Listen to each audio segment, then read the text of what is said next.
Hello, Dinuka, and welcome to Reading by Candlelight. I'm so excited to talk to you about your new release, Taken. Hey, Fiona, it's so lovely to be here. Thanks so much for doing this. This is such a cool project you have going. So it's lovely with Molly's Cottage. Thank you so much for including my book. You're very welcome. Well, The Torrent was really probably my favorite of last year. I just loved it so much. I'm going to talk about that and how much I loved it and why in a moment. But before we start, I'd like to acknowledge I'm on the traditional lands of the Wurundjeri people of the Kulin Nation. I'd like to pay my respects to elders past, present and future. I'd also like to offer my appreciation of Aboriginal stories and their voices handed down for generations. And Reading by Candlelight is all about celebrating new voices and the stories that they tell. Absolutely, and thank you for that, Fiona. And I too am coming. I'm coming to you from wonderful Darwin country today, and both these books were, conceived and written on Darwin country. And I do want to pay my respects to elders past, present, and emerging, and extend that respect to all First Nations people and elders, who will be watching this, online. If as it goes out to all the different countries across this land. So thank you so much for having me today. Now, for those who don't know much about you, Dinuka McKenzie is the award-winning author of 2 novels. Her debut, The Torrent, won the HarperCollins Australia 2020 Banjo Prize, and her new book, Taken, was longlisted for the 2020 Richel Prize. I looked up how to pronounce it. Taken continues the story of Detective Kate Miles, who we first met in The Torrent, and is a tensely plotted thriller that details a parent's worst nightmare and a missing child. Now, as I said before, Dinuka, The Torrent was one of my favourite reads of 2022, and Detective Kate Miles is extraordinary. I'm sure you know that because you wrote her into life, but she solves crimes, she juggles career and home, she deals with misogyny and racism in the workplace, and she was only a few weeks off the birth of her 2nd child. I think Taken is even better. Oh my goodness, congratulations. It's such a fast-paced crime procedural, and the multiple story strand. I love multiple story strands. Like that gets me every time. But you kept a masterful hold on it all, bringing it to such a thrilling conclusion. It's such a page turner. Oh, thank you, Fiona. You're so lovely. Thank you so much for saying that. I must admit, I really did try and push myself with Taken. I think with The Torrent, you basically had the 2 stories that were kind of platted together. Whereas with Taken, I really tried to really throw a few more balls in the air and see if I could land them, and so I think that's one of the things I am kind of proud of with Taken. I kind of pushed myself in that. And I also think, you're right, that The Torrent was probably a bit more of a slow burn, I think, in that it picked up pace at the end.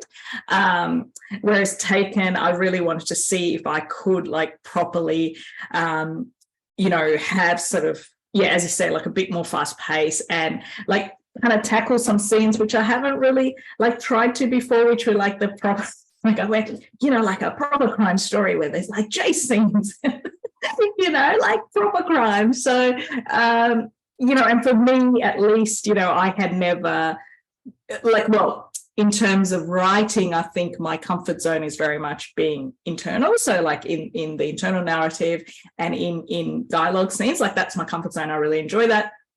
So for me to write those kind of more physical scenes or, actual kind of, shooting scenes or, those kind of more tenser scenes, I had to really, just purely from a craft perspective, I had to really think about the physicality of people and what they would be doing and how they would fall on the ground and that kind of thing. And that was actually, actually quite fun in the sense of not obviously the themes were quite serious, but purely just writing them in a realistic way, just because I hadn't really tackled that previously, was really enjoyable. So yeah, I had kind of a lot of fun with Taken. I mean, that sounds weird because it does deal with some full-on stuff, but yes, in terms of the craft, yeah, I enjoyed it.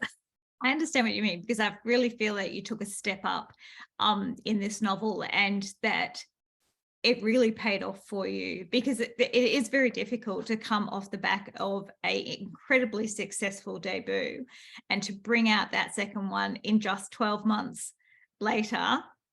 Yeah, well, look, it's very deceiving because I had written Taken before the torrent had even come out. So in that sense, I hadn't written in the 12 months. Like, everyone thinks I did this amazing thing, but I really didn't. I had it already written, and I'd written it over probably. I think I started writing it 2019, early 2019, possibly at the end of 2018. I honestly can't remember, but it's been a few years. It certainly wasn't sort of like, oh, bam, I did it in 12 months. So I did it. So I had submitted that manuscript to HarperCollins, and they had accepted it before the torrent came out. So I think it was like the October 2021 I had submitted it, so they had accepted it. So it was done as a draft. Obviously we did the edits during the publicity for the torrent, and once the torrent had come out, but I certainly wasn't writing it as a brand new project in that 12 months. So certainly I will not take credit for that. I think that readers don't have to read the torrent to read Taken, and I think you've cleverly written it in a way that means it could be a standalone novel. Very clever, and not easy to do. Yeah, I think sorry No, I was just you're okay, it's fine. I was just going to say, did you want to give us an elevator pitch? Oh yeah, absolutely. No, I was just going to say, like, with the whole series thing, just exactly as you said. So the torrent is, Taken is the follow-up to my debut, The Torrent.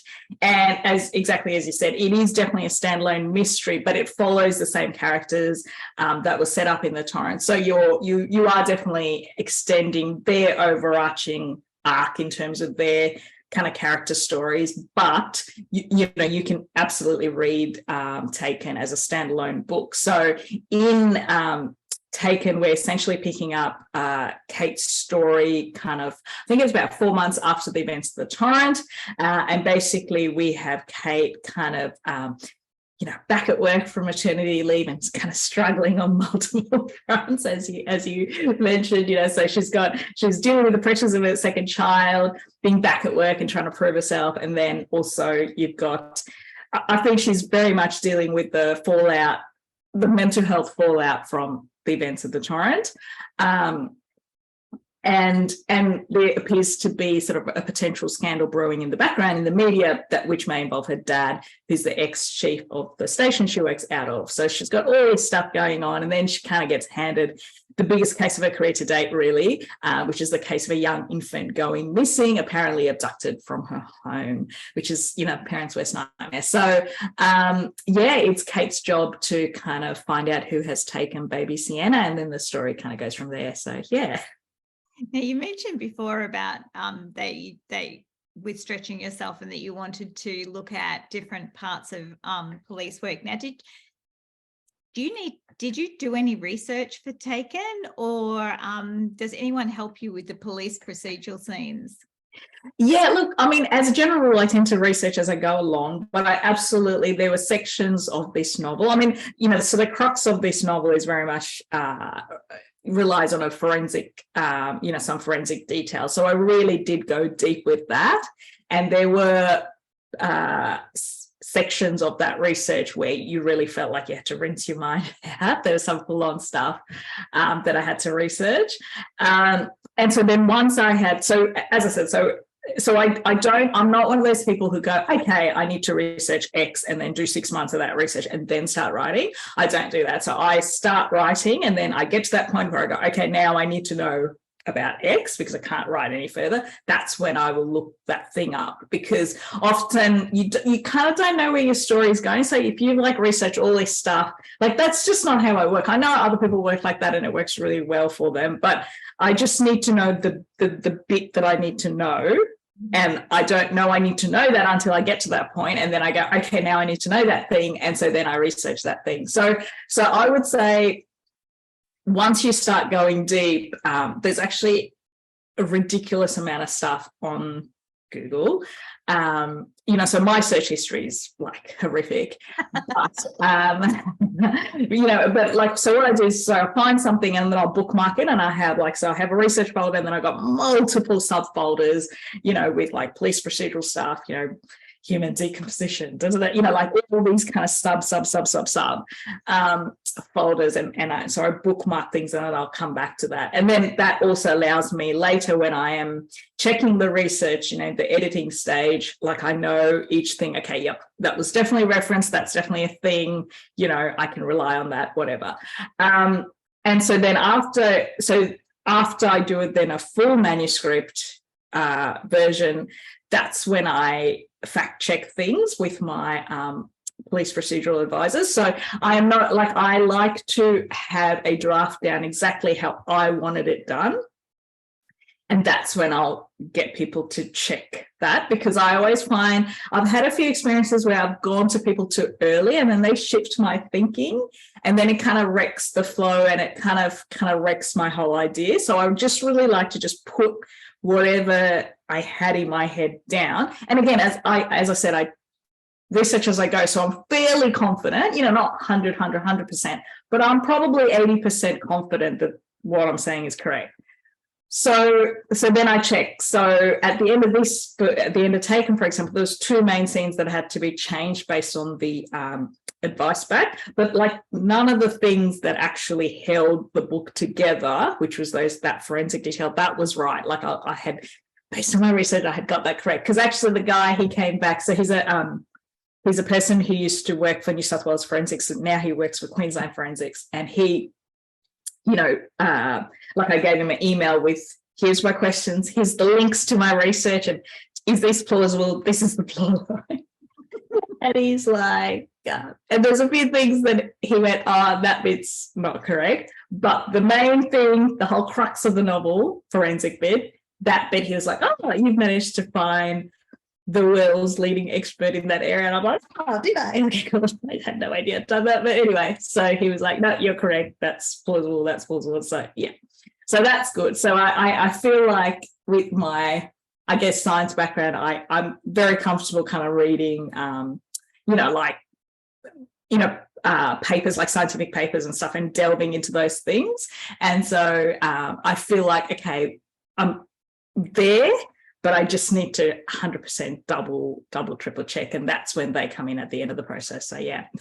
Oh, that's great. It must have been so satisfying to have him say that. Yes, genuinely. I was like, oh, wow. I literally had no idea I'd done that, but I'd managed to, the research papers that I'd tagged to go, this is where I got that information that I've based this section on. He was like, oh, that's like the leading expert. So that's fine. And I'm like, cool. No idea, but cool. Now, your books are set in a fictional place in the Northern Rivers. What factored in your decision to make it fictional?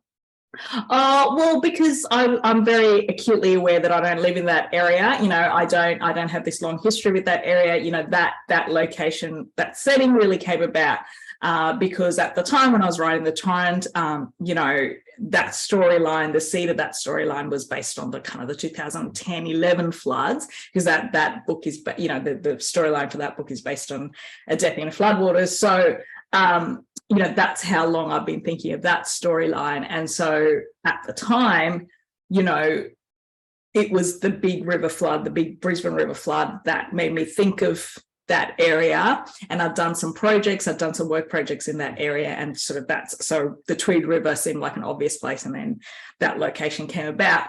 But again, whilst I'd, visited and all that kind of stuff, I was acutely aware that I hadn't lived in that area. So for me, I didn't think it was right for me to use a real place like actual Murwillumbah, because that's people's lives, and that's, they know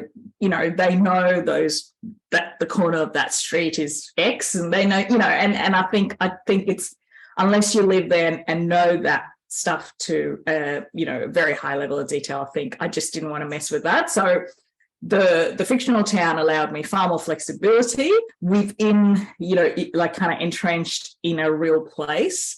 So, I mean, so far, like I've had, bit of response from people who have kind of lived in that area and gone, oh yeah, no, it's you know, like, well, they didn't find any issues with it, thank God.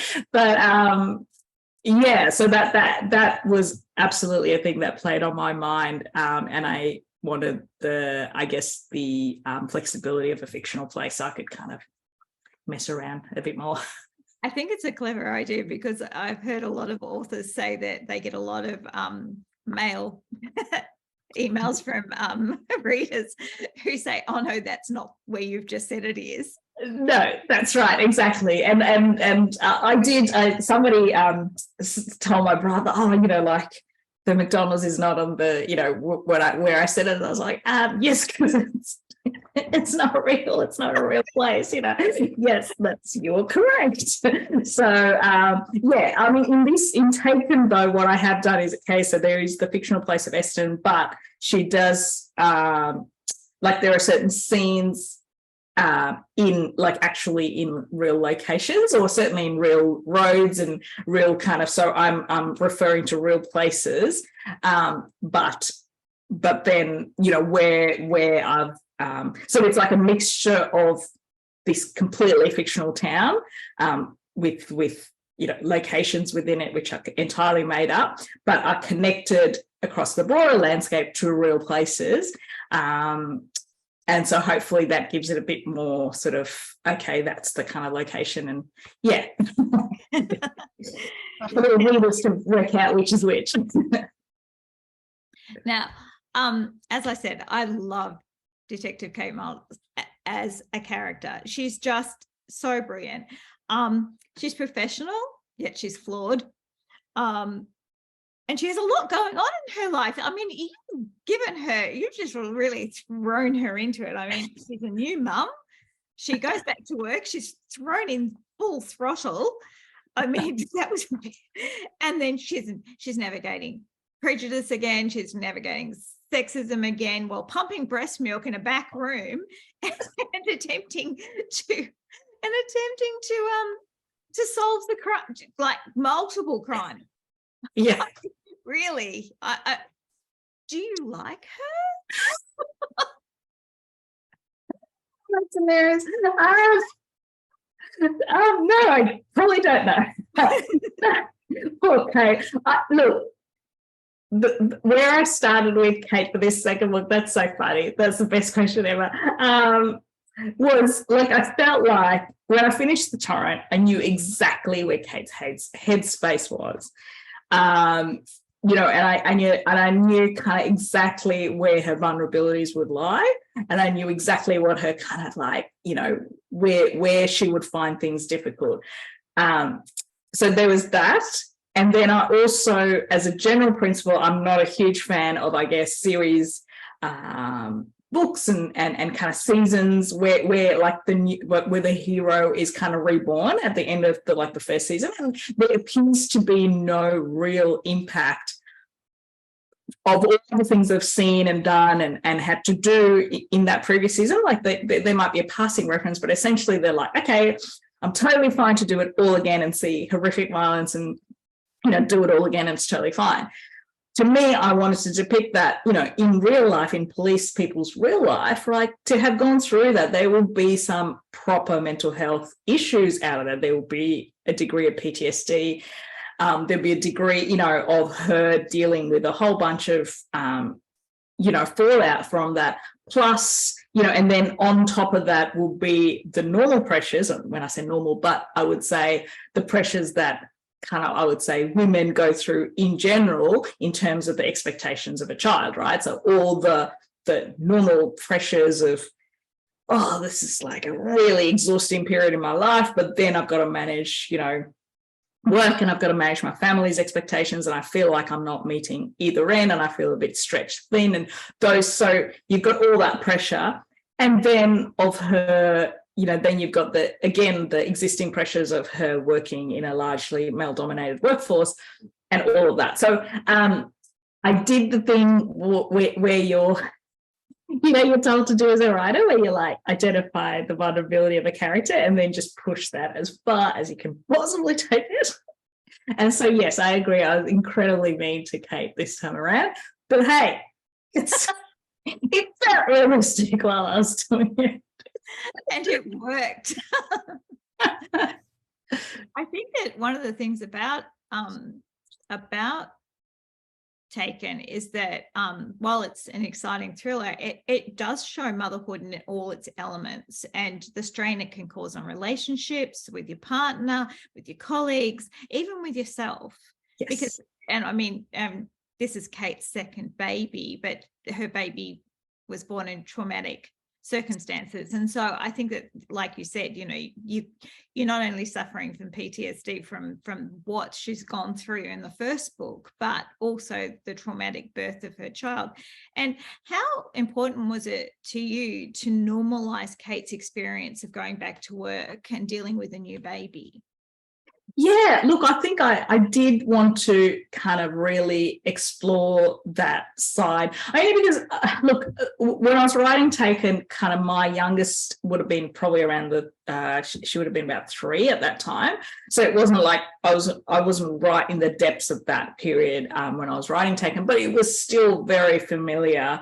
The kids fed well, but like I always had so many problems feeding, the physical manifestations of feeding for Kate was very much based on my own experience of that. But I wanted to reflect like all of the experiences that is reflected in that book is in some way based on the experience that have either mine or women I know, like my family or friends, or things I have seen playing out in society. So, for example, like the side eye that you get when you're kind of leaving and that kind of thing, like the sort of not the direct saying, oh, you can't go home early, but the sort of pressure, the sort of weird conversations you have to have with management around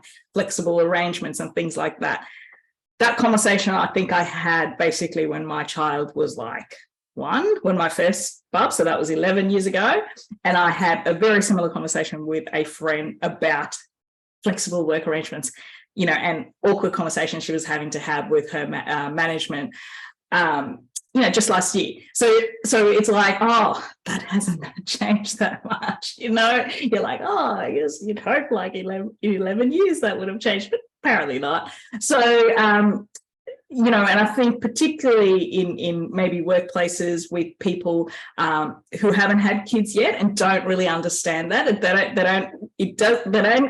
they can't really comprehend that actually, yes, this is your job, but then you have another job and like this is only part of your day. You've probably had a full day before you get to work. And then after work, you have to have another full day when you go back and they don't quite get that.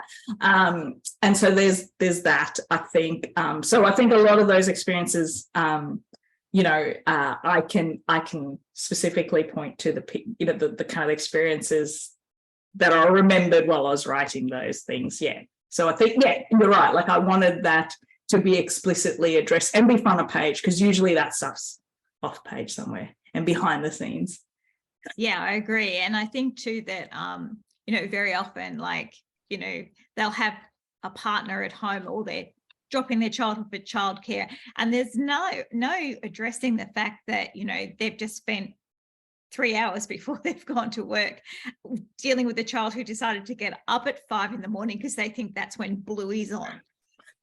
Exactly. No, it's true. And I wanted those kind of scenes to be incorporated into the book because that is the real life of parents, and she happens to be a police officer, but she's also a parent and it's a parent, both of them, Jeff and her, doing their best to kind of bring up these kids in the circumstances they find themselves in. And in this particular case, Kate is the breadwinner, and you see in the exhaustion of Jeff, and the resentment he feels, the normal resentment of whoever in that partnership is left to be the full-time carer of kids, like whether that is the female or the male or like a grandparent or whoever that responsibility falls on.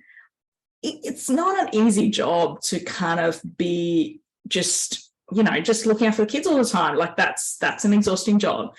And so that's, in this case, it's reflected in Jeff's experience, but then you see the pressure on Kate to kind of manage both worlds, which I wanted to show that at least historically, I know this is changing, but at least historically, Kate's role, if it was an equivalent man, would probably not feel the same pressure. He would feel the pressure to do the work at home, but he would be like, no, my wife is looking after the stuff at home.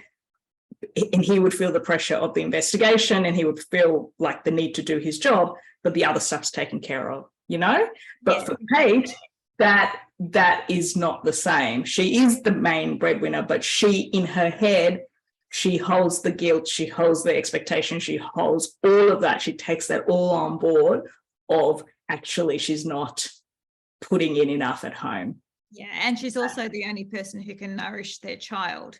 Yeah, she doesn't really get the time to go, oh, sorry, I'm just going to come and express. Like, you don't get to do that. Maybe potentially in an office job you do get to do that, but she doesn't get to do that. So it's just, and she's managing that whilst feeling also the expectation to not have to say, hey, I need to go and express, because in her head that feels like special rules for her.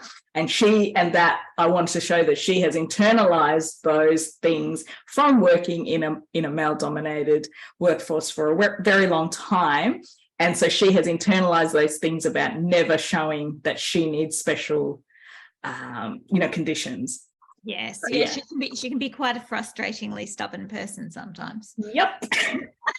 And I wanted to show that, like, she is not in any way this perfect person, right? She makes mistakes. She has her own internal biases. She has her own flawed logic. She has her own ingrained kind of things that she has absorbed. So she is in no way a perfect person. And I'm not trying to hold her up as an example for, like, this is the way women should be. I'm just trying to show a person I'm just trying to show the fact that whatever decision we make, it is a compromise, right? Like, we're making it with the best of intentions, but just the fact of it is, it's that it's entirely impossible to meet every single person's obligations 100%, because you're trying to fit so many hats on your head. You're a daughter, you're a husband, you're a wife, you're a wife, you're a mother, you're an employee, you're all of those things, and you're trying to meet everyone's expectations, and it's impossible, and you have to give yourself a break.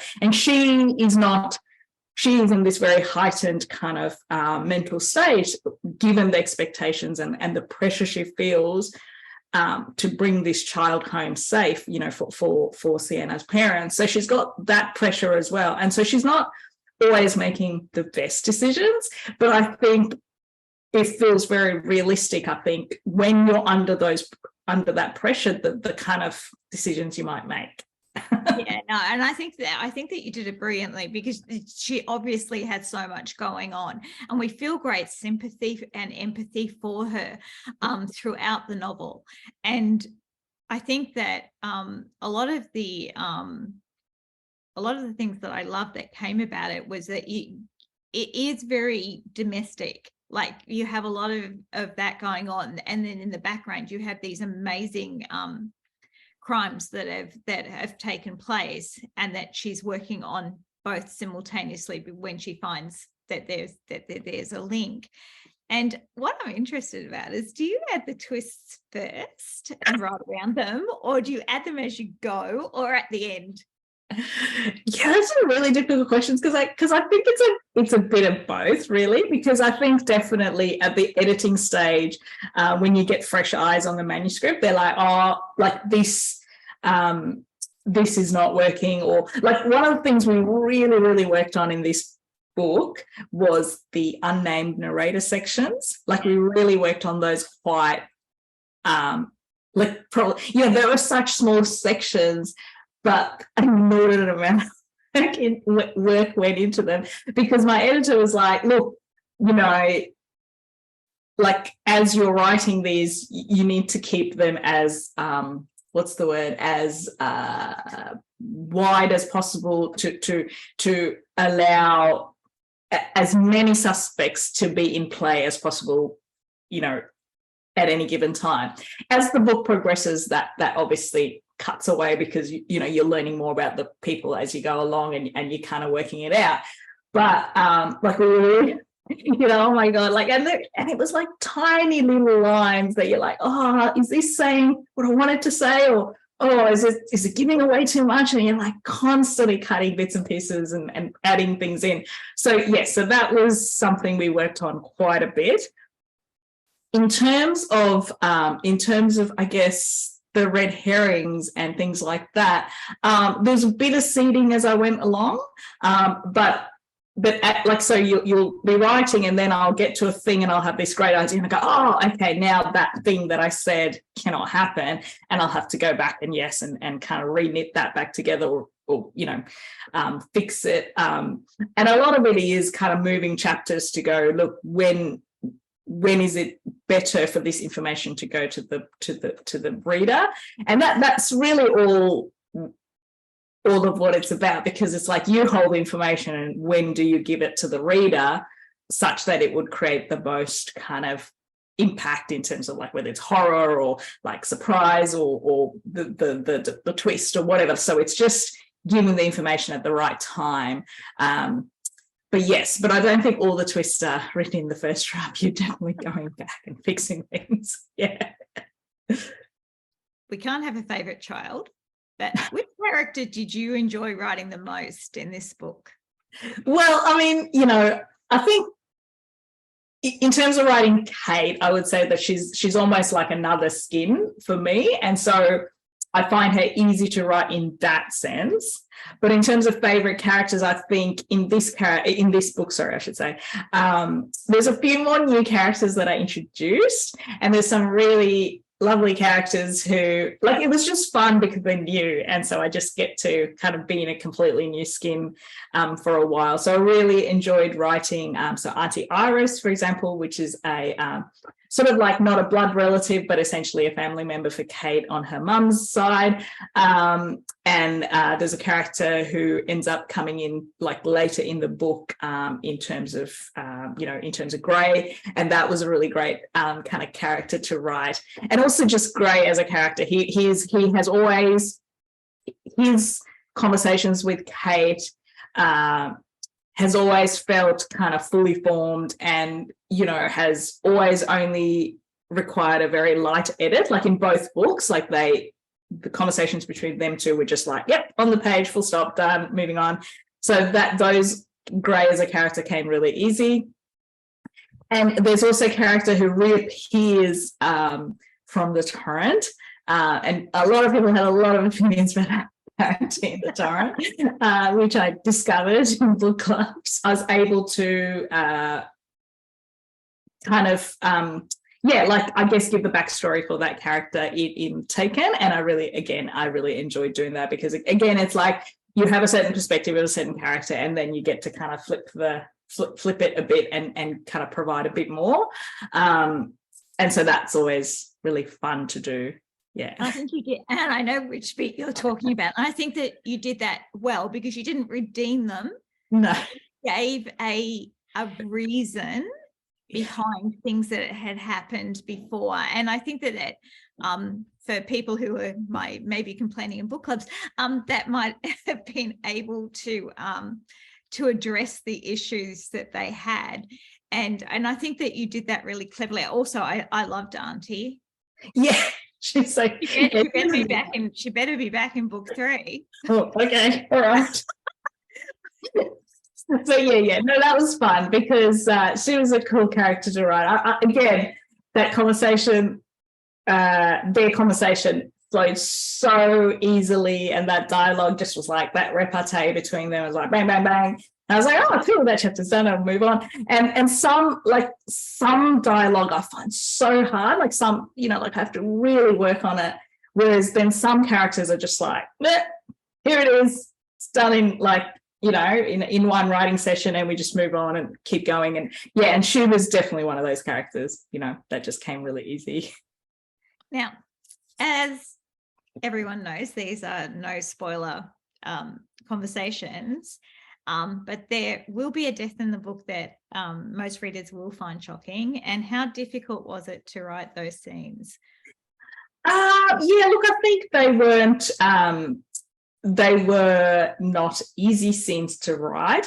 What I will say is that I think I wrote more and they were cut out in the edit. Like, I made the decision to cut it out. Like, no one asked me to cut it out. I just went, no, this is too much. This is beyond what the reader needs to know about. And so I think you have to make that decision between what is kind of like that line between what is enough to give the reader a sense of the kind of the devastation that death has to, you know, to the characters around that death, versus kind of like, you know, like just over the top, like just you know, like it becomes like trauma porn. Like, I don't want to go into that. So I think there is a balance, you know, and ultimately it's always up to the reader whether you achieve the balance or not. But I think, you know, you write things and sometimes you're so caught up in the detail. And I think for me, it was, again, that forensic side, because I've like done all this research for the forensic side, and I was just kind of so focused on that.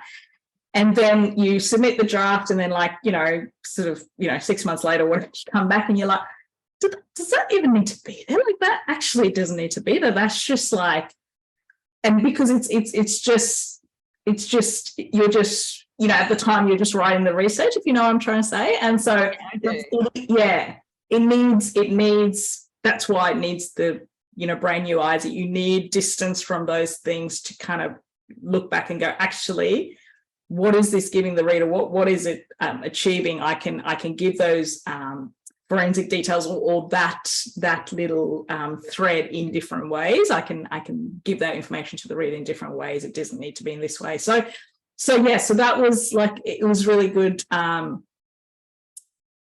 What's the word? Like a learning lesson for me as well, in terms of writing, like how much you need to give to the reader to get the emotional impact that you're trying to, and what you can leave off. Yeah, and I think you got that across. I think that it has a beautiful light touch to it. Other writers could go in, like you said, far more heavy-handedly, and it wouldn't give the same emotion back. And I think that was done beautifully. It was gentle, and I think that that's what you've had to feel at that moment. And I think that it was just beautifully done. So congratulations with that. Thank you. Now, for all our writers listening, are you a plotter or a pantser? I think I can guess this now. I'm definitely not, like, I'm not a detail plotter. Definitely not a detail plotter. But I do need scaffolding. So I do need to know, like I need to know, like, who the murderer or the perpetrator is, and I need to know that final twist. And I need to know, like, the scaffolding for the subplots. But they often change. Like, as I write, they change. But I need to have something to work towards. But yeah, like detail plotting, definitely. I do like learning about the character, and they do surprise you. Like Auntie Iris came out of nowhere. That was not written, you know, like that. She's just like, oh, and here she is. Okay, I guess we're writing this now. So, you know, so that wasn't something I'd planned or anything like that. And then I had to, and then in that scene, the other character she meets in that scene, I had to find a link of why that character would suddenly be in that location, you know, and you have to go back and go, okay, well, how do I link that, you know? So those are just things that come along, like you're talking about the, you know, the red herrings, or well, that wasn't a red herring, but just those connections of why this random person's suddenly in this location, why, you know, and so you have to go and build those links again. So, yeah, I've forgotten the question. With your plotter or a pantser, but you've answered it. Yeah. So no. So I need scaffolding, but I'm definitely not a detail plotter. Yes. And do you have any advice to any writers out there that are writing to be published? Oh, look, I mean, I think from the writing process, look, there's so many things in terms of writing. I guess it depends on where you are in the process, but I think, you know, what really helped me get published was working on the craft. Like there are two sides, obviously purely working on the craft, but what really helped me with that was feedback. And I think feedback from people writing in your genre and who are kind of like more progressed in that in the process than you are is really helpful, because sometimes if you're getting advice from writers who are kind of like in the same, like struggling with the same things that you are, we're not getting to a point where we can solve those things. So it's really helpful to get that perspective from a person who's been there, done that, and can immediately say, this is not working for this reason. And in terms of getting feedback, I think you need to get feedback to go, what's the bit that didn't work? It's not like, when people give you feedback going, oh, that was good, like that's not helpful. No, so it's not. Helpful in terms of feedback is to go, which were the bits that they would rather go and make a cup of tea or put a load, laundry on or whatever, rather than turn the page. Like those are the sections you need to work on. What were the bits about the characters that just didn't feel believable? So whether that's the dialogue or their backstory or what, like just their motivation for doing this, didn't feel believable, didn't feel plausible. Those are the things you need to be working on. If there are those spots where someone would rather be doing something else than turning the page, those are the bits in terms of your pacing that you need to work on. And if you are doing like a mystery suspense, like the twist, like again, did someone pick that in chapter 5? It's probably not working, so those are the things that if you're going to get feedback, those are the things you should be asking. These are the questions I need answered. And it always, I guess I always had that thing where I think it's Candace Fox who has given this advice, so I'll just pretend it's my advice, but anyway, I'm sure I've stolen it from her, but like she talks about, I think in the first 50 or 100 pages you need to have told the readers who the main character is, what was the existing situation, what the problem is now, and then what they're going to be doing. But the reader needs to know that in the first 50 pages so that they know where this novel is going. If you're still in, do you know what I mean? Like if it's taking you 150 pages to work out what the problem in the book that the book is trying to solve, there's an issue with the pacing. So those are the kind of things I think when you're getting feedback, I think it's important who you get the feedback from. And I really think if you're writing genre, people who read broadly in that genre are the best people to give you advice on.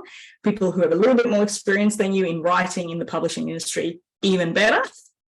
And if you're seeking feedback, those are the things that you should probably be asking feedback from, so you can work on specific things in your novel rather than, was this good? Or spelling, like no one cares about spelling. Like seriously, do not give me feedback on spelling. I don't care. I honestly don't care. At that point, it's just not relevant at that point.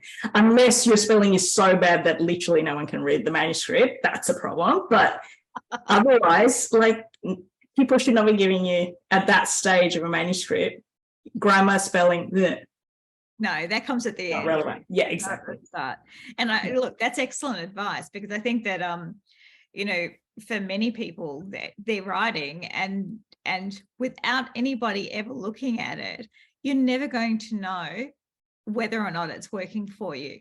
Yes. And until you know it's working for you, you can't continue. So I think that's really great advice. And especially like the writing community is so welcoming and so helpful. Everyone is so kind and everybody wants everyone to succeed. I don't think that I've ever met a community of people as thoughtful and engaging and welcoming and just generous with their time and their advice. And everyone does it for everyone. It's just beautiful. Exactly. And I think it's that idea around if you like being connected to the writing community, because I think if you aren't plugged into the writing community, you really don't get a sense of, just as you said, that generosity, but also just the amount of kind of opportunities there are, like mentorship opportunities or, competitions or, whatever. Yeah. So I think being plugged into the community, I think is a huge thing. Like if you're not plugged in, that can be, that's certainly a first step. But it takes a while. I think you got to, you've just got to feel your way, and not everyone is like that person in that way, that your personality is kind of really into social media or whatever. So you've got to do what works with your personality, but there's other ways. You can go to festivals, you can go to author events, you can get to know people in different ways, whatever works for your own personality. But yeah, absolutely, I think plugging into that community is will help you in the long run, just purely in terms of support and just having the cheerleaders and that you can lift up and they will lift you back up in turn. So yeah. Yes. Now, for all our readers out there, can you recommend a book by an Australian author that you've read recently and would recommend? Yeah, well, it's I read it a little while ago, but I'm very excited about it because it's coming out on the 3rd of March, or no, 1st of March. But lovely Ashley Collegian Blunt's Dark Mode, and that is going to blow your minds. It's going to be awesome. Really fabulous thriller.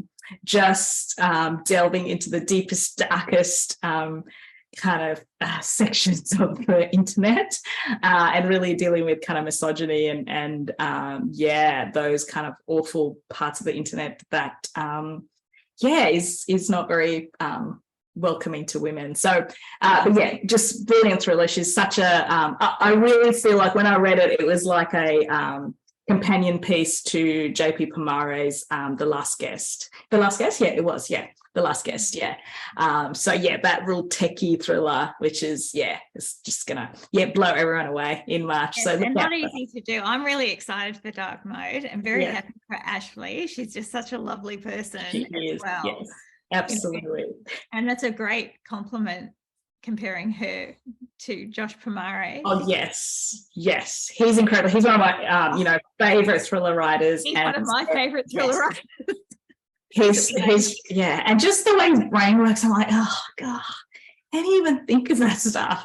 So he's so it feels like that. It really feels like a companion piece to that. So read both of them. They're both great books. Yeah, I've read lots of 5-star reviews have taken. And which must be so exciting for you because it's really taken off. And taken off. It's funny. Wonderful comments about your writing from successful authors, but most recently from one of my very favorites, the brilliant Michael Robotham, who referred to it as a dark domestic rural mystery written by a born storyteller. More, please. How does that make you feel? That was so incredible because it was like I got his email late in the night and I was like, oh, it's like, so that was incredible. He has been such a huge support. So I mean, I have been in his queue lines, and got books signed by him. I can remember, and he has seen in those lines, while I was a mum kind of working on this manuscript and typing, and so he has been so supportive. And I think like in one of my past social media posts, actually when I got to interview him actually for Gordon Library, I put out all the books that he's signed and the various messages he's given me over the years, and one of them was keep finding the time to write. That's right. And then I think he wrote, when I got my publishing contract, he wrote, to a fellow author. And then he went, let's share a stage one day. And then, we got to share that stage. And it was like, he's just always been so incredibly supportive. And then he went, just send me your book when it's done. Like, I'll read it. I'm like, oh, okay.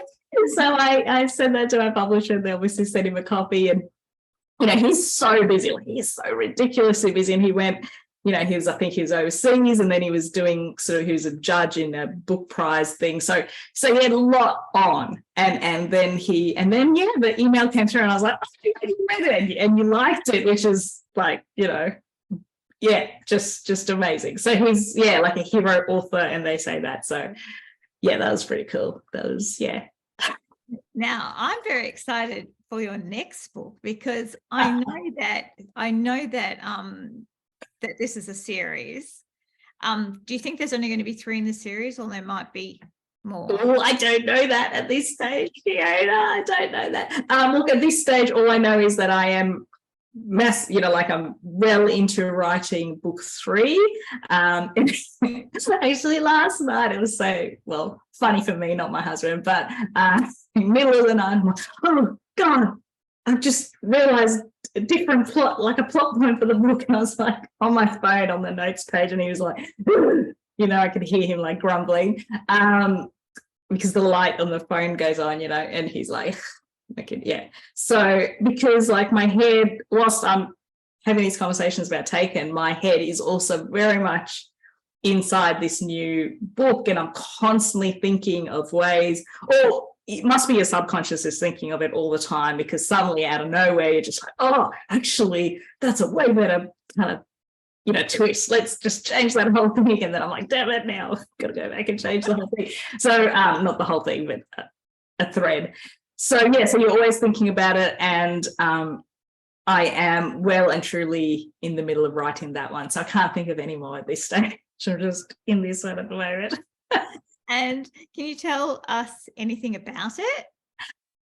Well, I mean, only to the extent that I guess in very general terms, I guess I see the torrent as kind of more setting up the chess pieces of the characters.